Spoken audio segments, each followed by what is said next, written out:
Good evening everyone, this is Himanshi and I welcome you all on career will app. Hopefully आप सभी बढ़िया होंगे, मस्त होंगे, ज़बरदस्त होंगे, होली सेलिब्रेट करके आगे होंगे अपने अपने स्थान पर, जो भी आपका पठन पाठन का स्थान होगा, है ना।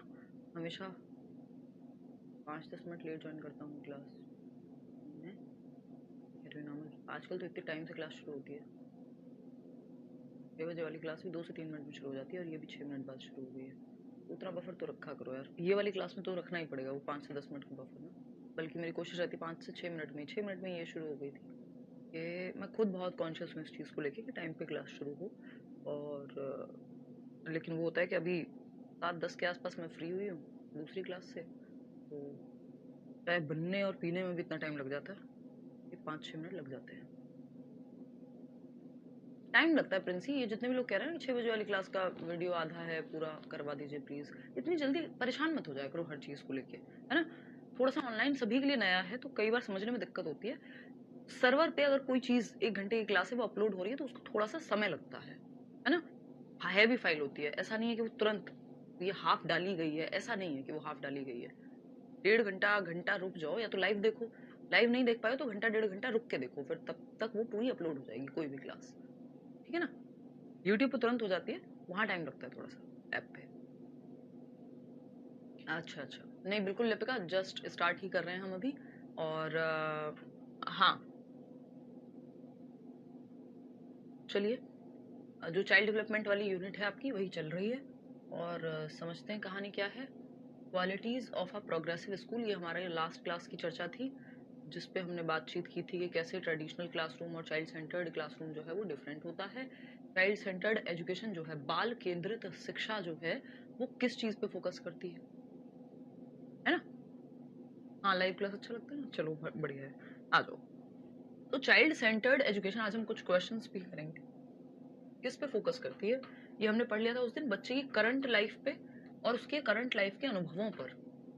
यानी जो बच्चे की प्रेजेंट लाइफ है, फ्यूचर लाइफ पे नहीं, प्रेजेंट लाइफ, यानी आज के समय में वो क्या सीख रहा है, उससे प्रेजेंट से फ्यूचर अपने आप बेटर हो जाएगा। तो जो करंट लाइफ है, पास नहीं जो बीत गया है, जो करंट लाइफ है उसकी रियल लाइफ से जोड़ दो आप, उसको ऐसे अनुभव दो, ऐसी एक्टिविटीज कराओ जिससे प्रेजेंट लाइफ में वो चीजें सीखे, जो वास्तविक जीवन है आसपास का जो चल रहा है उससे कनेक्ट करके।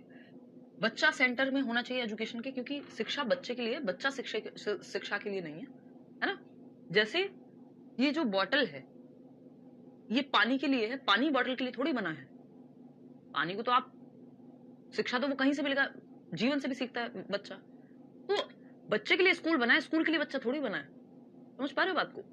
भाई बॉटल पानी के लिए बनी है, पानी थोड़ी बॉटल के लिए बना था। बॉटल तो पता नहीं कितने टाइम बाद आई, तो शिक्षा तो पहले से थी, स्कूल जब नहीं थे, चाहे वो गुरुकुल का जमाना हो, कुछ और हो उस समय पे, ठीक है ना दीपिका। बिल्कुल सबको लेनी है भाई ये स्नेहा ये वाली class. Provide opportunities to harness their skill, बच्चे के अंदर जो पोटेंशियल है, जो क्षमता है छिपी हुई, उसको निकाल करके ला पाए। ठीक है, इतनी बात क्लियर है, कोई दिक्कत परेशानी।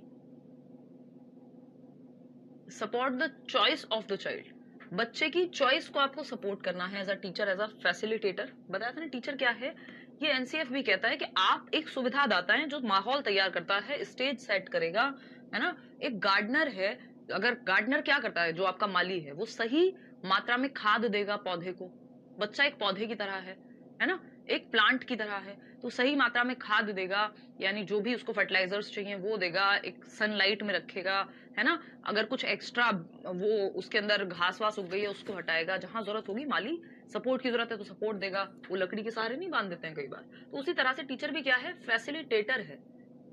टीचर और बच्चे दोनों एक्टिव होंगे, ये बात हमने लास्ट टाइम भी की थी। Teacher is a facilitator in a child centred classroom. एक बाल केंद्रित कक्षा कक्ष में टीचर एक सुविधा दाता की भूमिका निभाता है। तो टीचर क्या है, सुविधा दाता है। इतनी बात क्लियर है, कोई दिक्कत परेशानी दर्द समस्या यहां तक हो तो आप बता सकते हैं, नहीं तो कोई बात ही नहीं, ठीक है ना। तो टीचर फैसिलिटेटर है जो स्टेज सेट करता है, ऐसा एनसीएफ भी कहता है आपका। जब आप एनसीएफ पढ़ेंगे तो ही क्लियर होगा। ऐसा कंस्ट्रक्टिविज्म यानी रचनावाद, रचनावाद किस बात पे फोकस करता है, बच्चे को एक्टिव रखने पे, है ना, कि बच्चा ज्ञान की रचना करे, बच्चा सक्रिय रहे, जिसमें प्याजे, वाइगोस्की, ब्रूनर, ये सारे लोग आते हैं। रचनावाद एक संप्रदाय है, एक स्कूल ऑफ थॉट है, एक पूरा विचारधारा है जिसको आपकी सारी नई एजुकेशन की जो भी पॉलिसीज हैं वो फॉलो करते हैं, मानती है, क्योंकि ये बच्चे को ज्ञान की रचना का एक्टिव कंस्ट्रक्टर बताता है, सक्रिय निर्माता बताता है, बच्चे के इंटरेस्ट को सपोर्ट करता है। बिल्कुल। तो टीचर का रोल कैसा है? फैसिलिटेटर का है। ऐसा नहीं कि टीचर की जरूरत ही नहीं है, बच्चे को जो कर रहा है करने दो, नहीं, जरूरत पड़ने पे टीचर है स्कैफोल्डिंग के रूप में, स्कैफोल्ड के रूप में। The child has an individual identity, बच्चे का एक व्यक्तिगत पहचान है। ये मत सोचिए कि बच्चा है तो वो आपसे कम जानता है, उसकी कोई वैल्यू नहीं है। गो फॉर डिफरेंशिएटेड इंस्ट्रक्शन, विभेदी अनुदेशन, विभेदी अनुदेशन, ये इस पे चर्चा लास्ट टाइम हो चुकी है ना। डिफरेंशिएटेड इंस्ट्रक्शन पे बात हो चुकी है, ये आपको हर जगह काम आएगा, इंक्लूसिव एजुकेशन वाली यूनिट में भी और यहाँ भी, है ना।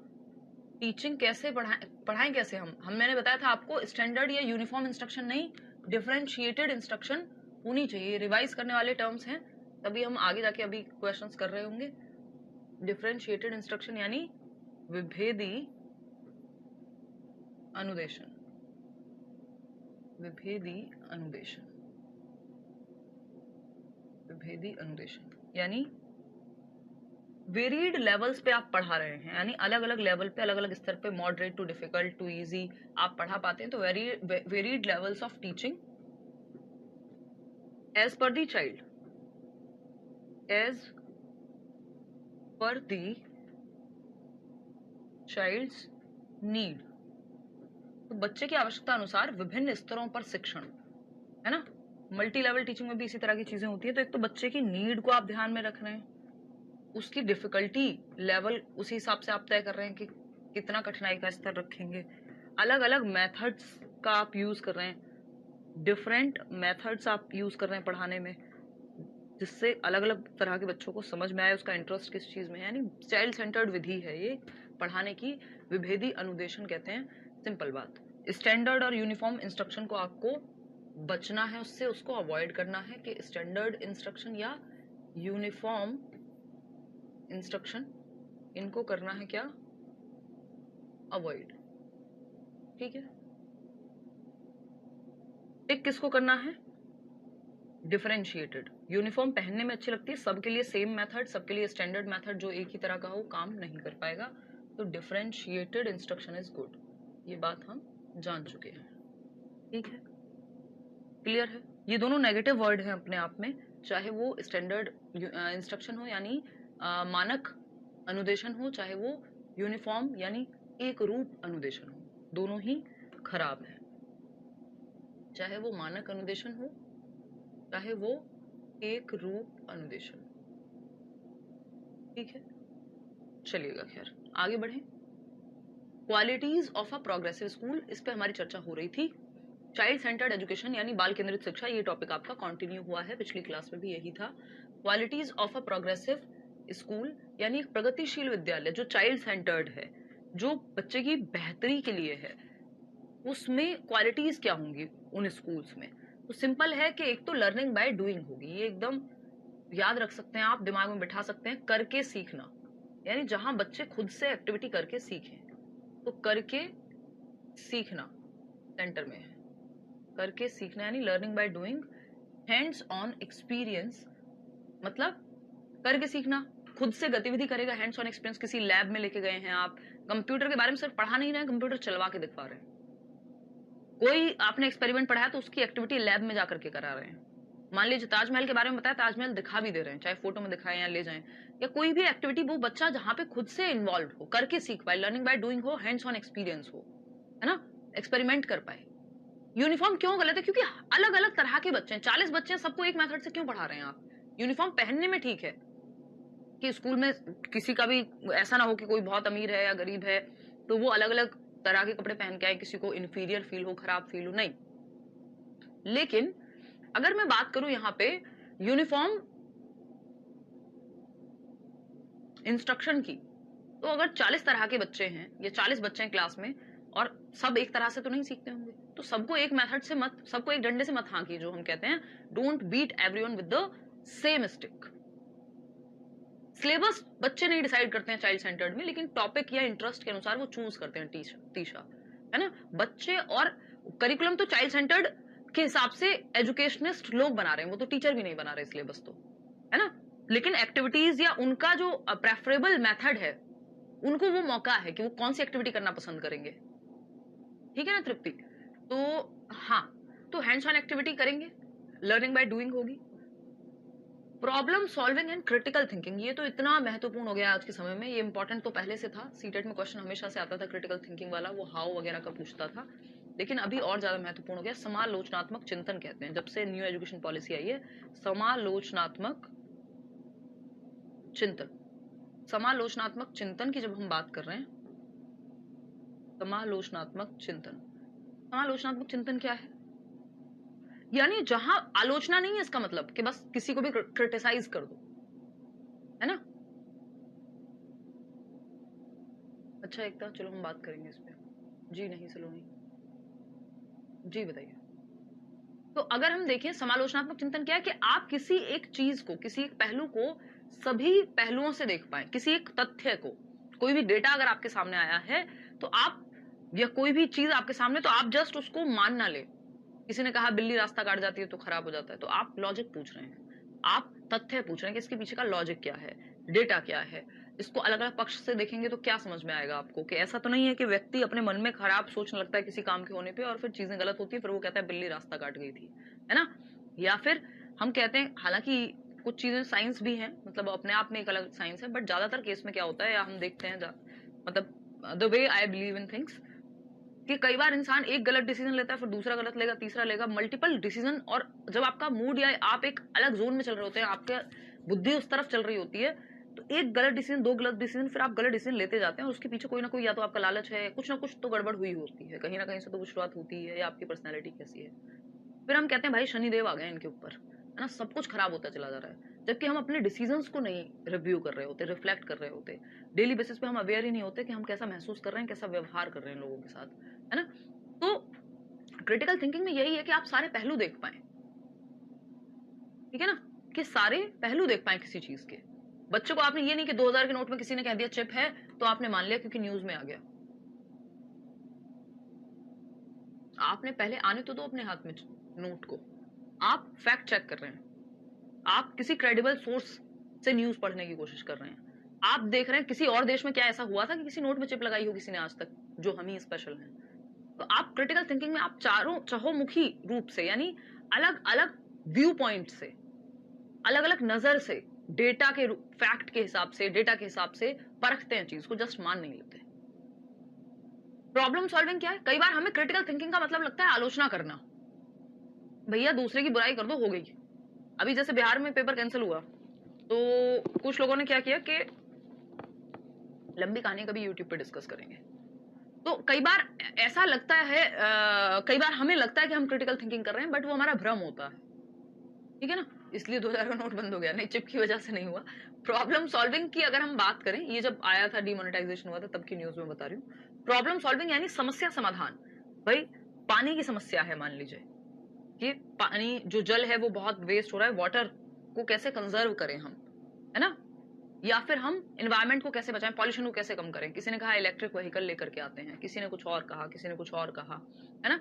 तो ये अलग अलग तरह से लोग प्रॉब्लम सॉल्व कर रहे होते हैं। कुछ लोग कहते हैं नहीं भाई पब्लिक ट्रांसपोर्ट यूज कर सकते हैं, कुछ लोग कहेंगे एक काम करो शेयरिंग में चले जाओ, 5 लोग अगर जा रहे हैं तो एक ऑटो कर लो या एक कार में चले जाओ, ऐसा मत करो कि 5 लोग अलग अलग 5 गाड़ियां लेकर के जा रहे हैं, तो उससे क्या होगा, फ्यूल ज्यादा वेस्ट होगा। तो ये सारे समस्या समाधान के तरीके हैं, कि एक तरीके से नहीं तो दूसरे तरीके से प्रॉब्लम सॉल्विंग को बढ़ावा देना, बच्चों को मौका देना कि वो प्रेजेंट लाइफ में रियल लाइफ प्रॉब्लम्स को सॉल्व कर पाए।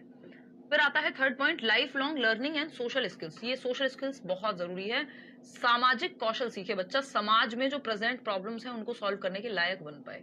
सामाजिक कौशल, सामाजिक कौशल क्या हो सकते हैं, लोगों से कम्युनिकेशन से लेके, कोऑपरेशन सहयोग से लेके, नेतृत्व की क्षमता से लेकर के, और जो भी करंट प्रॉब्लम समाज में चल रही हैं उनको सॉल्व करने की क्षमता रख पाना। क्रिटिकल थिंकिंग पे अलग से सेशन आएगा जब थिंकिंग के टाइप्स पढ़ रहे होंगे यास्मीन। हम अभी आपको जस्ट समझने के लिए बताया कि चीजों को फैक्ट के आधार पे, डेटा के आधार पे, हर एक पक्ष से देखना और फिर एक एनालिसिस करके एक कंक्लूजन तक जाना, वो क्रिटिकल थिंकिंग है, जस्ट मान ना लेना। लाइफ लॉन्ग लर्निंग, यानी जीवन पर्यंत बच्चे में सीखने की क्षमता विकसित हो। ये नहीं कि अच्छा बस 12th हो गई, अब सिलेबस में क्या था भूल गए, अगले दिन बस रट्टा लगाया था पेपर देने तक। कोलैबोरेटिव ग्रुप वर्क, ये ग्रुप वर्क इतना महत्वपूर्ण है, बहुत ज्यादा। तो सहयोगात्मक समूह कार्य, सहयोगात्मक समूह कार्य, सहयोगात्मक समूह कार्य and development of social skills, सामाजिक कौशल, अगेन लोगों के साथ कैसे डील करना है, कैसे हेल्प करना है, कैसे ग्रुप में कोई काम करते हैं, ये सारी चीजें। D emphasis on text books, important है। किताबों पे या फिर पुस्तकों पर जो इतनी निर्भरता है उस निर्भरता को कम करना।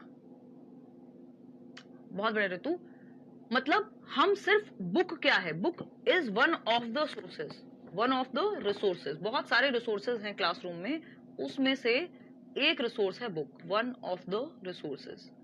कई सारे संसाधनों में से एक संसाधन है, पढ़ाने के कई सारे संसाधन हैं जिसमें ब्लैक बोर्ड है, चार्ट है, एक्टिविटी है, स्टोरी टेलिंग है, यानी कहानी सुना रहे हैं आप, डिस्कशन चर्चा कर रहे हैं। उन संसाधनों में से एक संसाधन है किताब। सर्वा नहीं है, ऑलमाइटी नहीं है, सब कुछ नहीं है किताब के, जितना किताब में लिखा हुआ है उसी के रट्टे लगवा दिए बस।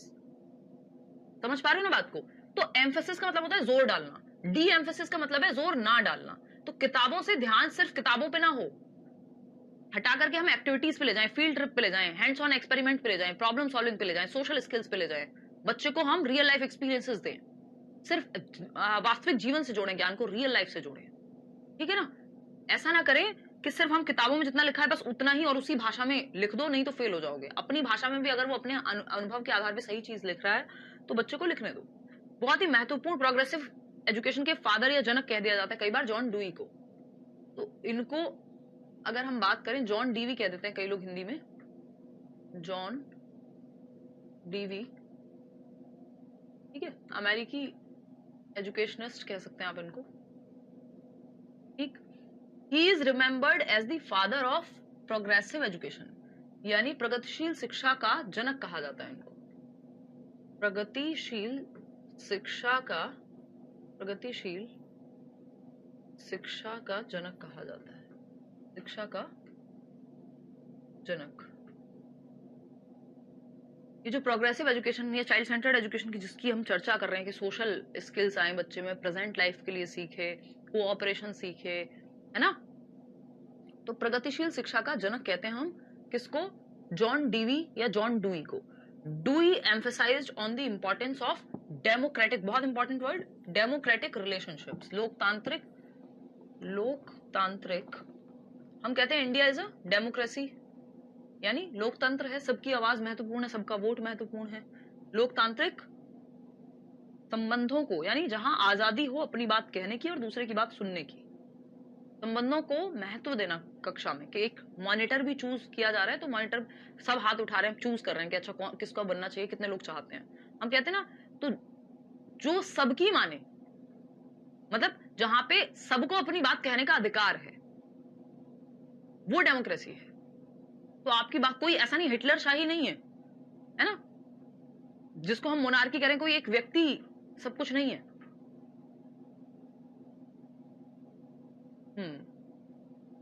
धन्यवाद दीपिका। देखिएगा, हाँ निशा बाद में। तो ये क्या है? Do emphasize the importance of democratic relationships. बच्चे आपस में साथ में घुल मिल के खेल रहे हैं। अच्छा, हम जरा सी बात पे वोटिंग करा लेते हैं, अच्छा सबकी सुनते हैं, मेजोरिटी विंस कहते हैं हम।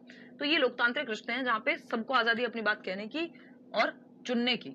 For the people, by the people, ये सारी जो बातें हम सुनते हैं, ठीक है ना? कोई कह रहा है हमें तो अपने घर में भी आजादी नहीं है मन की कहने की, वंदना यही तो एक अभिशाप है अपने आप में, है ना? हमारा सारी जो युद्ध है हमारा, वो आजादी की तरफ जाने का है। कुछ लोग और आजादी की भारी कीमत चुकाई जाती है कई बार जीवन में, है ना? समय लगता है, बहुत सारे युद्ध होते हैं, बहुत सारी चर्चाएं, डिस्कशन होती हैं, कई बार आप एक्सट्रीम डिसीजंस भी लेते हैं। बट बात वही है कि किसको कितनी आतुरता है या चिंता है, आजादी किसके लिए महत्वपूर्ण कितनी है। क्योंकि जो आपके लिए महत्वपूर्ण होता है उसको आप कुछ ना कुछ करके कर लेते हैं, पा लेते हैं, लेकिन उसमें बहुत गट्स, बहुत करेज की जरूरत पड़ती है। चलिए खैर, ये सब बातें होती रहेंगी। इधर आ जाइए, तो अगर हम देखें तो डुई ने एम्फेसाइज किया डेमोक्रेटिक रिलेशनशिप्स को। देखिए डुई के बारे में, जॉन डुई के बारे में कुछ बातें हैं जो आपको जान लेनी चाहिए। जॉन डुई या डीवी अमेरिकी मनोवैज्ञानिक या शिक्षा शास्त्री आप इनको कह सकते हैं। वैसे ये प्रैग्मेटिस्ट थे, प्रैग्मेटिस्ट या प्रैग्मेटिज्म को बिलोंग करते थे। प्रैग्मेटिज्म क्या होता है? यथार्थवाद आई थिंक कहते हैं, हिंदी में तो देखना पड़ेगा इसको क्या कहते हैं। ये कुछ फिलॉसफी के वाद हैं, यथार्थवाद।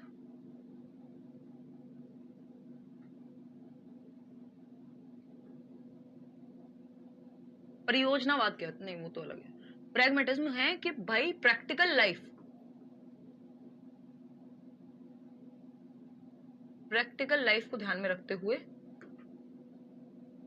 इससे संबंधित एक मेथड है, प्रोजेक्ट मेथड कहते हैं उसको, परियोजना विधि पूछा जा चुका है पहले, प्रोजेक्ट मेथड। तो ये प्रैग्मेटिज्म से ही, यानी ये फिलॉसफी का, दर्शन शास्त्र का एक स्कूल है, स्कूल ऑफ थॉट है। जैसे हम साइकोलॉजी में पढ़ते हैं भाई ये कंस्ट्रक्टिविज्म है, ये कॉग्निटिविज्म है, उस तरह से फिलॉसफी में आइडियलिज्म है, प्रैग्मेटिज्म है, इस तरह के कई सारे इज्म हैं जिनको हम कह देते हैं। तो pragmatism is one of them, और प्रैक्टिकल एस्पेक्ट पे लाइफ के फोकस करता है। प्रोजेक्ट मेथड जिसको परियोजना विधि कहते हैं, जिसमें बच्चा ग्रुप में प्रॉब्लम सॉल्विंग करता है, प्रोजेक्ट देते हैं हम, ये आपका ये प्रैग्मेटिज्म पर ही बेस्ड है ना। परियोजना विधि कह देते हैं इसको। ये दिया किसने था? तो ये साथ में याद रखने वाली बातें हैं। W.H. किलपैट्रिक नाम के व्यक्ति थे जो जॉन डुई के ही शिष्य थे। तो W.H. किलपैट्रिक ने इस मेथड को दिया था, याद रख सकते हैं आप, किलपैट्रिक, ठीक है जी। W.H. किलपैट्रिक ने इसको दिया था। प्रोजेक्ट मेथड, प्रैग्मेटिज्म यानी यथार्थवाद कह लीजिए इसको। एक बार प्रैग्मेटिज्म का यार हिंदी देखनी पड़ेगी। हाँ देखो, प्रैग्मेटिज्म मानता है कि जो भी प्रैक्टिकल हो उस हिसाब से चल लो, मतलब ना मेरी ना आपकी जैसे बात बनती हो। आपको प्रैग्मेटिज्म पढ़ने की जरूरत है नहीं एक्चुअली, बस आपको ये पता होना चाहिए कि प्रोजेक्ट मेथड बाद में हम पढ़ सकते हैं कभी, जब हम अलग से इज्म कर रहे हो। वैसे आजकल इज्म भी पूछने जाते हैं, तो मैं कई बार से करा नहीं रही हूँ बड़े बैचेस में भी, सीटेट में तो जरूरत होती ही नहीं है। और बात ठीक है या नहीं? यहां तक कोई दिक्कत आ रही है तो आप पूछ सकते हो। पंजाबी में आ गया ट्रांसलेशन। व्यवहारवाद नहीं, इसको कहते उपयोगितावाद कह देते हैं कई लोग। एक और शब्द है यथार्थवाद भी कह सकते हो, कोई फर्क नहीं पड़ रहा। देखो तो यहाँ पे कि मतलब व्यवहारिक जो चीज है, व्यवहारिक क्या हो सकता है भाई? आप थोड़े से आइडियलिस्टिक हो, आप ये कहते हो कि शादी सिर्फ लड़की की फैमिली ही क्यों करे भाई खर्चा।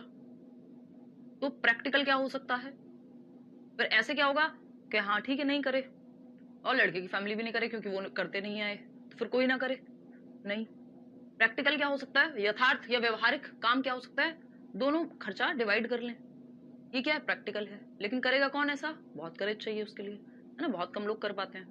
तो ये प्रैक्टिकल सॉल्यूशन है किसी चीज का, ठीक है ना। हाँ, लर्निंग बाय डूइंग को भी सपोर्ट जॉन डुई करते हैं, करके सीखने को। तो प्रोजेक्ट विधि भी आपकी, प्रोजेक्ट मेथड जो है, परियोजना विधि, प्रैग्मेटिज्म यानी जॉन डुई से ही इंस्पायर्ड है, ये कह सकते हैं हम। यहाँ पे एक और चीज का हमें ध्यान रखना है, जॉन डुई ने एक और चीज दी है। पहले चलती थी बायपोलर एजुकेशन, बाकी लोगों के लिए तो ये अलग से आएगा, जो बड़े बैचेस हैं वहां अलग से इस पर चर्चा होगी।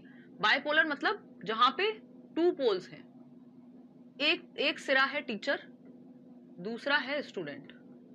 तो एक तरफ स्टूडेंट एक तरफ टीचर, ये है द्विध्रुवीय शिक्षा, यानी दो ध्रुव हैं जिसमें दो पहलू होते हैं ना एक सिक्के के। तो बाय का मतलब ये होता है टू, तो इसमें दो ध्रुव हैं।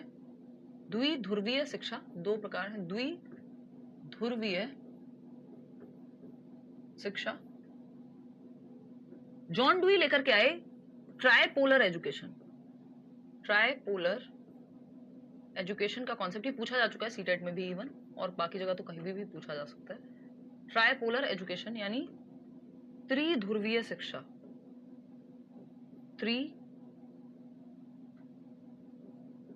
त्रिध्रुवीय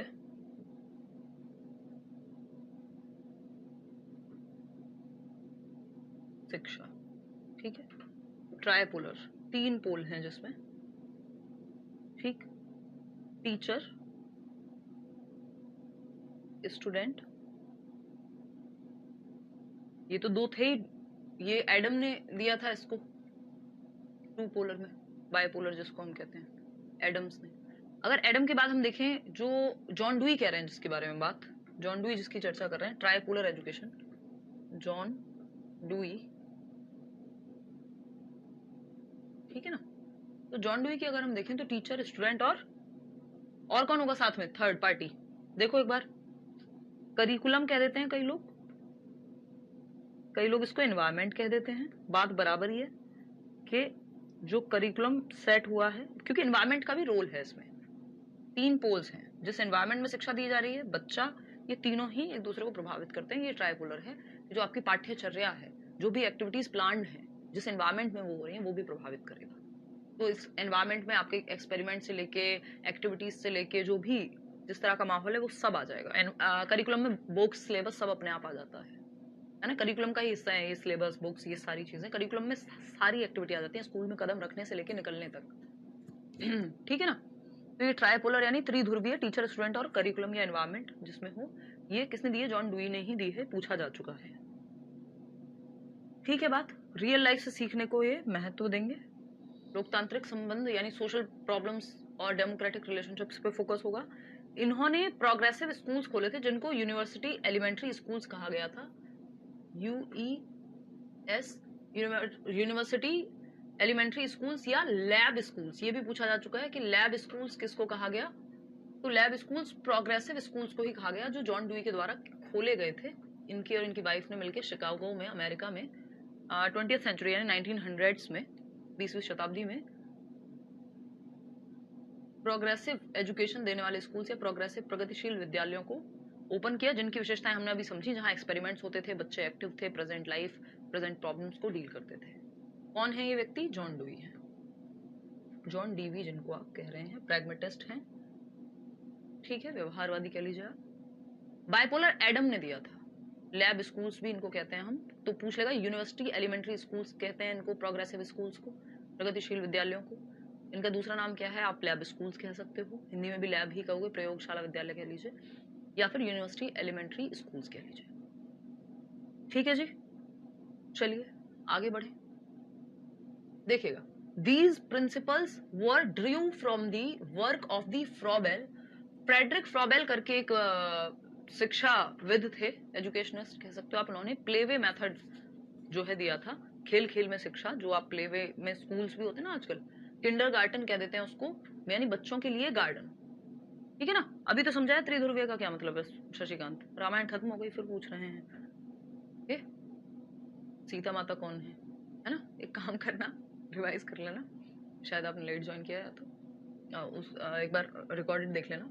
These principles were drew from the, क्योंकि कुछ समझ ना आए तो मैं बताऊं भी, क्यों भाई ये समझ नहीं आया। अब कोई ये कहे कि पूरा टॉपिक खत्म हो गया फिर आप पूछेंगे तो कैसे चलेगा। द प्रिंसिपल्स यानी जो सिद्धांत हैं प्रोग्रेसिव एजुकेशन के, ये फ्रेडरिक फ्रॉबेल ने प्लेवे मेथड या किंडरगार्टन विधि यानी बच्चों के लिए गार्डन, जर्मनी में स्कूल्स खोले थे, उससे इंस्पायर्ड थे। बिल्कुल मिलेंगे भाई, वंदना।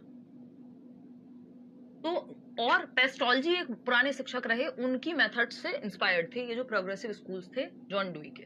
अ child's head and heart should be taken care of नहीं, उल्टा हो जाएगा। पेस्टोलॉजी क्या कहते थे, पेस्टोलॉजी का मानना था कि भाई 3H, जो गांधी जी ने भी बाद में बात की जिसपे, 3H क्या होता है, बच्चे का हेड यानी उसका दिमाग, उसका हैंड यानी एक्टिविटी, फिजिकल एक्टिविटी, और तीसरी चीज क्या हो सकती है, हार्ट यानी उसके इमोशंस।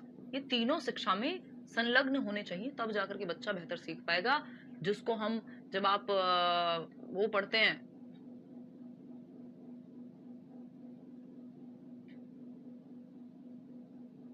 बिल्कुल दिमाग से निकल गया यार, डोमेन्स ऑफ लर्निंग पढ़ते हैं बेसिकली, तो 3 डोमेन आते हैं उसमें। मैं कैप करके समझाती हूँ, CAP, कैप मतलब कॉग्निटिव समझ रहे हो ना, टाइप्स ऑफ डेवलपमेंट में पढ़ा था, संज्ञानात्मक विकास में। तो हेड मतलब संज्ञान यानी कॉग्निशन, आपका दिमाग इन्वॉल्व हो लर्निंग में। हैंड मतलब आपने फिजिकल डेवलपमेंट पढ़ा है ना, तो वो फिजिकल एक्टिविटी हो उसमें, जिसको साइकोमोटर कह देते हैं दूसरे शब्दों में, यानी गत्यात्मक पक्ष, मनोगत्यात्मक पक्ष, मन और गति। और हार्ट को आप अफेक्टिव कहते हैं, यानी इमोशंस, इमोशनल डेवलपमेंट जिसको हम कहते हैं, ठीक है ना, इफेक्टिव नहीं अफेक्टिव। तो ये 3 अलग नाम हो सकते हैं। इस पे बात पेस्टोलॉजी ने ही की थी, ठीक है ना, पेस्टोलॉजी ने ही इस पे चर्चा की थी। A shift from the teacher centric to learner centric, इस पे तो हम बात कर ही चुके हैं कि ट्रेडिशनल टीचर सेंटर्ड क्लासरूम से हमको किधर जाना है, चाइल्ड सेंटर्ड सीसी की तरफ, टीसी से सीसी की तरफ जाना है। बीएस ब्लूम का जो वर्गीकरण है, एग्जैक्टली मैं ब्लूम का नाम ही याद नहीं आ रहा बहुत देर से, ठीक है ना। तो फ्रेडरिक फ्रॉबेल की अगर हम माने तो फ्रेडरिक फ्रॉबेल भी चाइल्ड सेंटर्ड एजुकेशन को ही कहीं ना कहीं बढ़ावा दे रहे थे। देखो चाइल्ड सेंटर्ड तो वो सारी शिक्षा है जो बच्चे को सेंटर में रखे। प्रोग्रेसिव एजुकेशन में बात अलग से जॉन डुई ने की है, लेकिन वो क्योंकि प्रोग्रेसिव एजुकेशन बच्चे को सेंटर में रखता है तो हम चाइल्ड सेंटर्ड कह देते हैं।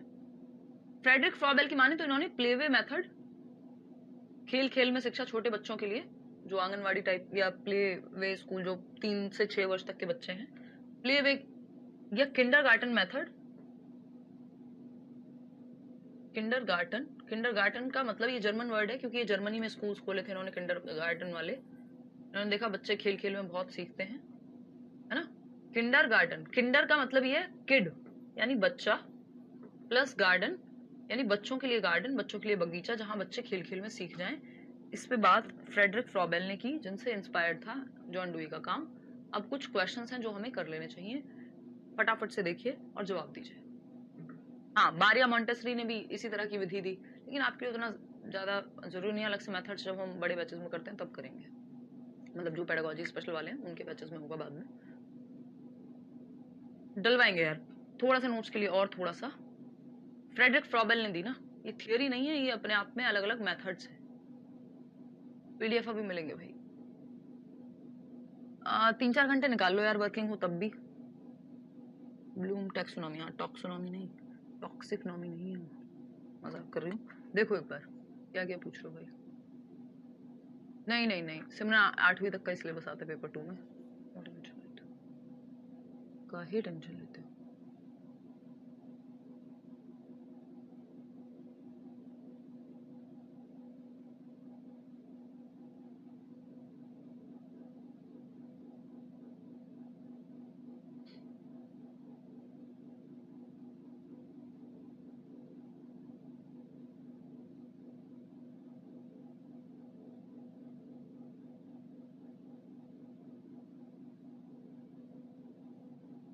चले आगे बढ़े।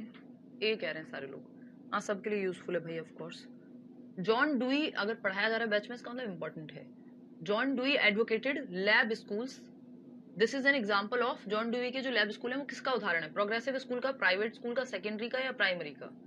सिंपल बात, प्रोग्रेसिव स्कूल का वो विद्यालय, चाहे वो प्राइमरी हो, कुछ भी हो, प्राइवेट हो गवर्नमेंट हो, इससे कोई फर्क नहीं पड़ता, प्रगतिशील है वो अपने विचार में, यानी बच्चे को सेंटर में रखता है। सिंपल बात, एक्टिव रखता है, लर्निंग बाय डूइंग की बात करता है, डेमोक्रेटिक लर्निंग होती है, सोशल स्किल्स सीखता है बच्चा, प्रेजेंट लाइफ के लिए सीखता है, ये सारी बातें होती हैं। लीडरशिप डेवलप होगी, प्रॉब्लम सॉल्विंग यानी समस्या समाधान विकसित होगा उसके अंदर।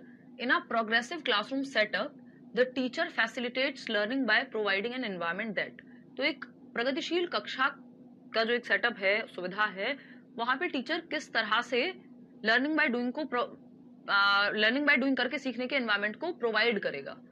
एनकरेजेस रेपिटेशन, देखिए पुनरावृत्ति को प्रोत्साहित करके, रेपिटेशन बिल्कुल अच्छा तरीका नहीं है, रट्टाफिकेशन होती है इससे कि बार बार रिपीट कर रहे हैं आप। रिवीजन अलग चीज है, जब आपको चीजें समझ में आ गई, वैसे रिपीटेशन को अच्छा नहीं मानेंगे हम। बच्चा एक्टिव कहाँ है, जिस ऑप्शन में बच्चा एक्टिव हो वो ऑप्शन सही है। प्रमोटेड डिस्कवरी यानी प्रचारित खोज या खोज को प्रोत्साहन देने वाले स्कूल्स की बात जॉन डुई करेंगे या प्रोग्रेसिव एजुकेशन करेगी, जहां बच्चा एक्टिव है, जहां डिस्कवरी लर्निंग हो, खोज करके सीखे बच्चा, एक्टिविटी करके सीखे। बात ठीक है नहीं। कैप थियरी ब्लूम टैक्सोनॉमी की है, पेस्टोलॉजी का ये हार्ट हैंड वाली बात है जिसको गांधी जी ने भी यूज किया। डिस्करेजेस इंक्लूजन, नहीं, समावेशन को तो एनकरेज करना है, हतोत्साहित नहीं, प्रोत्साहित करना है कि सब एक साथ सीखें, हर तरह का बच्चा, चाहे वो स्पेशल नीड वाला बच्चा हो चाहे नॉर्मल बच्चा हो, रेस्ट्रिक्टिव नहीं, प्रतिबंधित नहीं।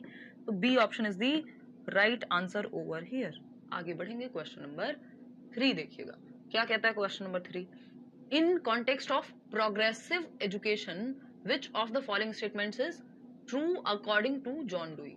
जॉन डुई के अनुसार, जो प्रगतिशील शिक्षा के संदर्भ में जॉन डुई के अनुसार कौन सी बात सही होगी?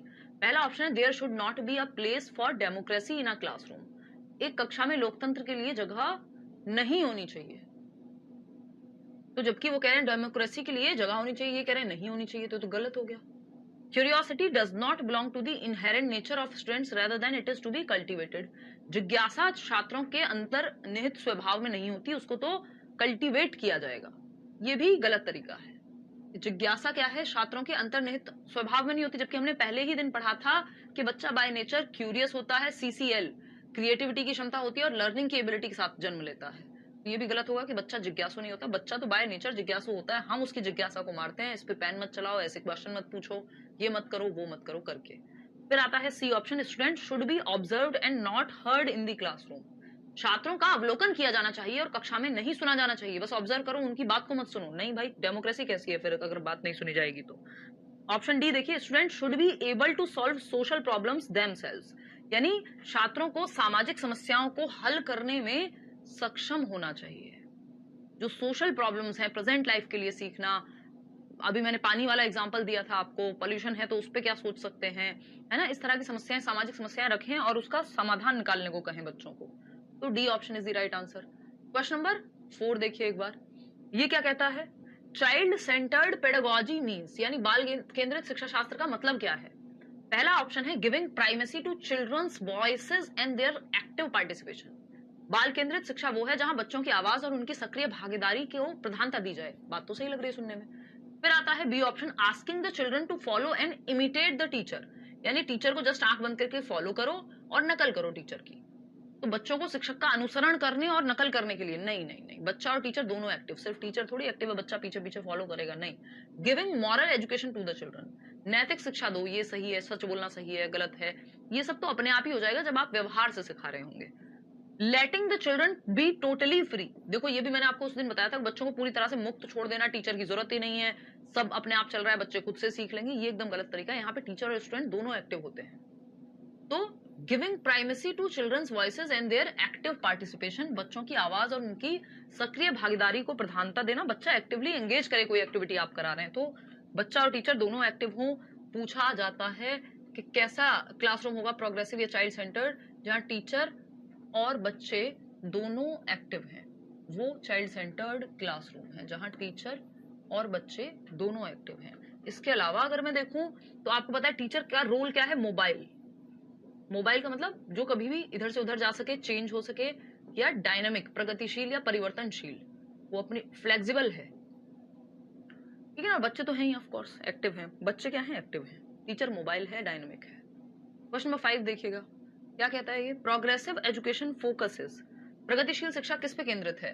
टेस्ट लेने पे बिल्कुल नहीं, मार्क्स पे नहीं, बल्कि टेक्स्ट बुक पे नहीं, डी एम्फेसिस की बात हुई थी ना, मार्क्स पे ना, नंबरों पे ना, अंकों पे ना, परीक्षण पे ना, पाठ्य पुस्तक पे, बल्कि सीखने पे, विचारों पे, समस्या समाधान पे, movable, exactly, on children's ideas and understanding, बच्चों के विचारों और उनकी समझ पर आधारित है प्रगतिशील शिक्षा।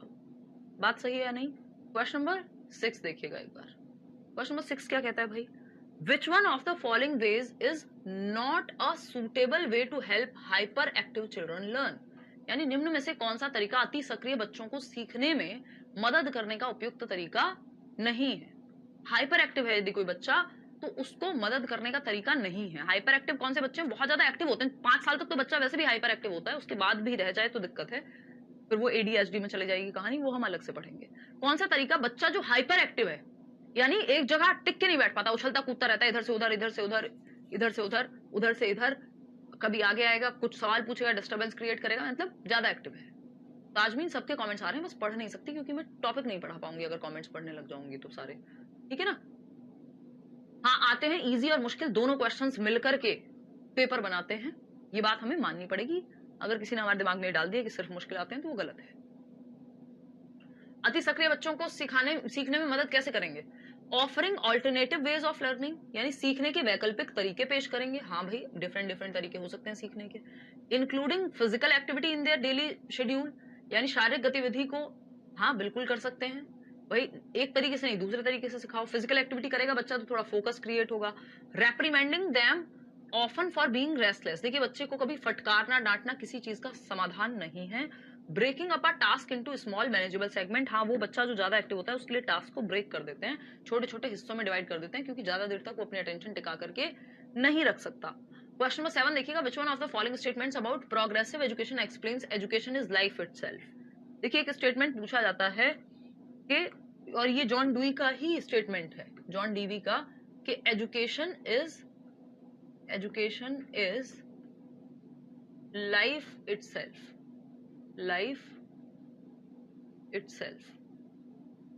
बताओ, शिक्षा ही जीवन है, इसको आप हिंदी में ये कह सकते हैं। इसका मतलब क्या है, इसका तात्पर्य क्या है? शिक्षा ही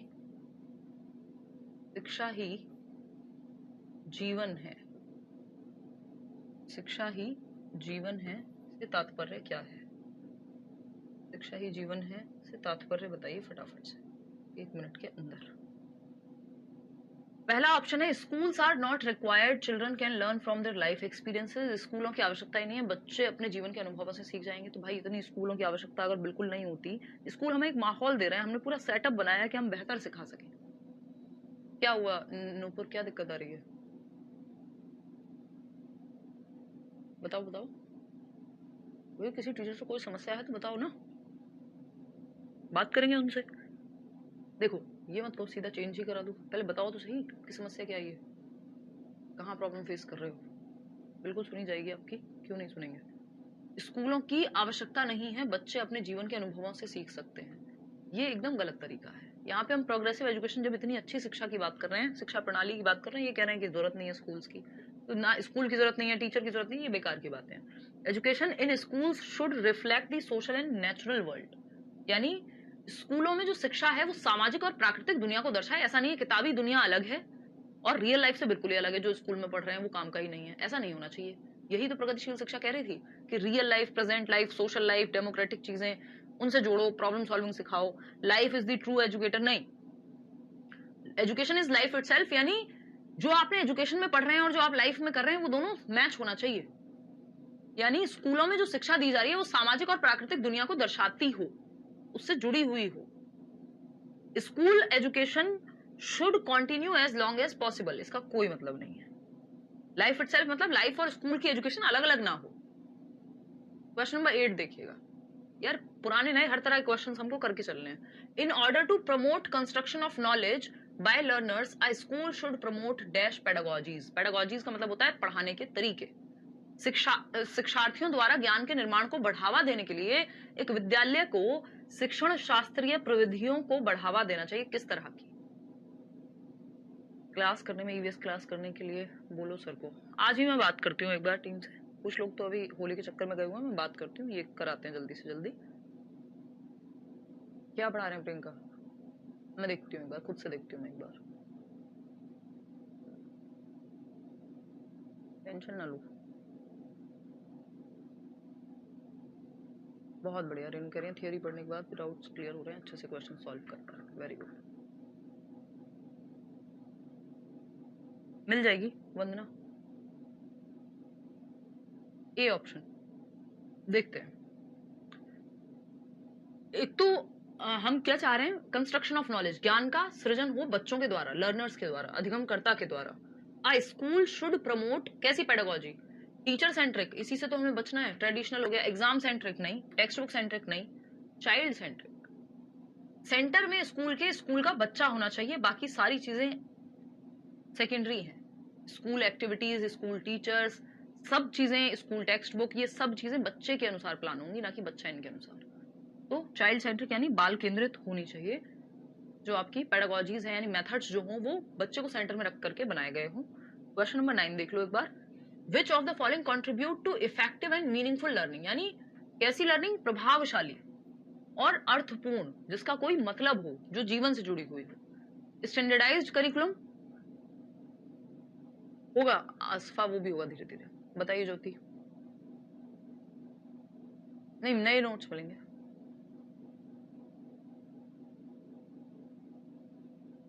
वो अलग ही प्रकार है मीनू, एकदम से पहचान जाओगे देखते ही, फॉर्मेट ही अलग है नए नोट्स का। सिंपल तो था रिदा कि आपको बच्चे को सेंटर में रख करके मेथड्स, जैसे प्ले वे मेथड, खेल खेल में सीखना, kindergarten method, learning by doing की अगर हम बात कर रहे हैं, डिस्कशन मेथड की बात कर रहे हैं, हैंड्स ऑन एक्सपेरिमेंट की बात कर रहे हैं, तो ये सब चाइल्ड सेंटर्ड है जहां बच्चा एक्टिव है। टीचर सेंटर्ड कौन से मेथड होते हैं? लेक्चर मेथड, जो सिर्फ व्याख्यान दे रहे हैं खड़े होकर के, जिसमें बच्चा एक्टिव नहीं है। उस पर ज्यादा काम करो भाई, आसपास मदद ले लो किसी भाई बहन की जिसका मैथ्स अच्छा हो। एंग्जाइटी से कैसे बचे? काम करके, थोड़ा खुद से बात करके, पॉजिटिव सोच के, हिम्मत दे के खुद को। Which of the following contribute to effective and meaningful learning? कौन निम्न में से कौन प्रभावशाली और अर्थपूर्ण अधिगम में मदद करता है? यानी मीनिंगफुल लर्निंग, जो आपके जीवन से जुड़ा हुआ होता है वो मीनिंगफुल है, जो वास्तविक जीवन से जुड़ा हुआ है, जो सिर्फ किताबी नहीं है, जो रट्टा नहीं लगाना पड़ रहा है जिसका, वो मीनिंगफुल है, वो प्रभावशाली है। तो अभी आपको बताया भी था स्टैंडर्डाइज्ड करिकुलम, ये स्टैंडर्डाइज्ड वर्ड कोई बहुत बढ़िया नहीं है, हमें डिफरेंशिएटेड करिकुलम चाहिए जहाँ पे बच्चों के अनुसार बनाया गया हो, एग्जाम सेंटर का अप्रोच नहीं। इनफ्लेक्सिबल टाइम टेबल, आपको फ्लेक्सिबल वर्ड को ध्यान रखना है, इन जहां लग गया नेगेटिव हो गया। टाइम टेबल फ्लेक्सिबल होना चाहिए, सेम बस रोज सेम टाइम पे सेम क्लास लगती रहेगी, कुछ नई एक्टिविटीज का मौका ही नहीं मिलेगा, किसी दिन गेम्स पीरियड हो, किसी दिन कोई लैबोरेटरी का पीरियड हो, तो फ्लेक्सिबिलिटी रहती है तो अच्छा रहता है। लर्नर सेंट्रिक पेडागोजी होनी चाहिए तभी, यानी अधिगमकर्ता केंद्रित होनी चाहिए जो शिक्षा प्रणाली है, जहां बच्चों को मौका मिले एक्टिविटीज करने का। A teacher should be dash about his pedagogies, teacher को अपने शिक्षण शास्त्रीय प्रविधियों यानी अपने मेथड्स को लेके कैसा होना चाहिए, पढ़ाने के तरीकों को लेकर के बताइए फटाफट से, कैसा होना चाहिए बताइए।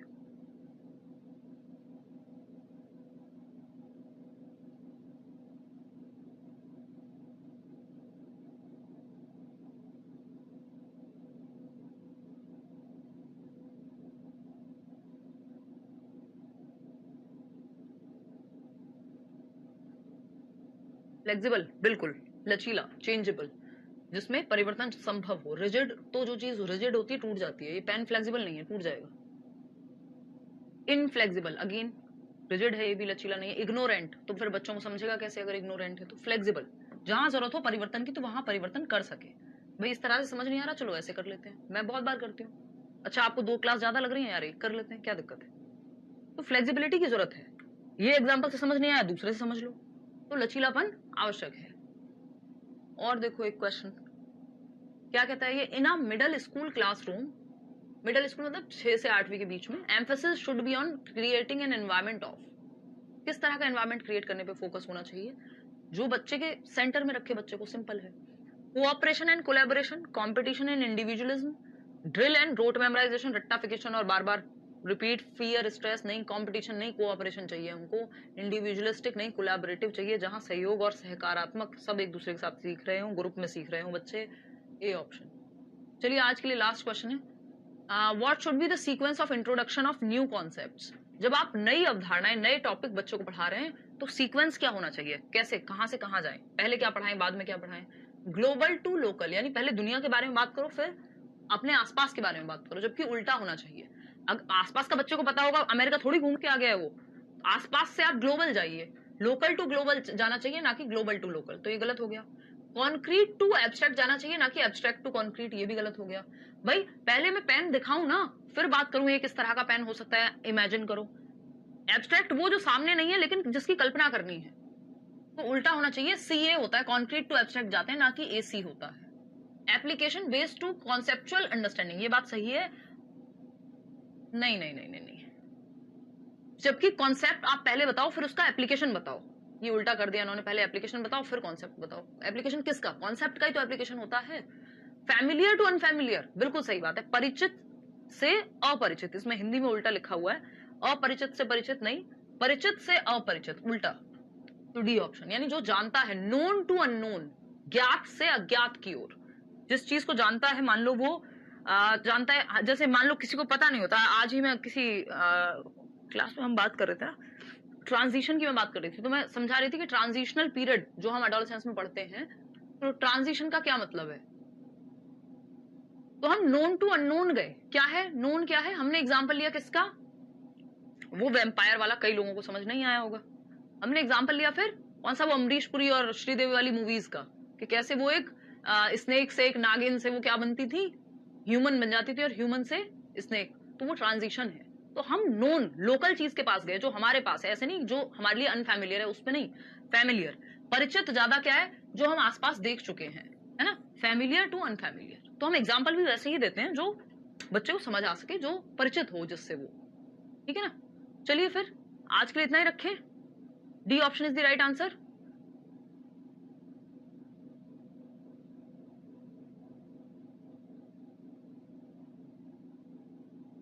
एक मिनट रुको प्रियंका, ये बात मैं एक बार टीम में डिस्कस करा दूंगी, ये एकदम गलत तरीका है। हमसे तो कोई पूछता है तब हम बात करते हैं यूट्यूब चैनल की, अपने आप तो हर टाइम ये नहीं करते रहते कि वहाँ आ जाना।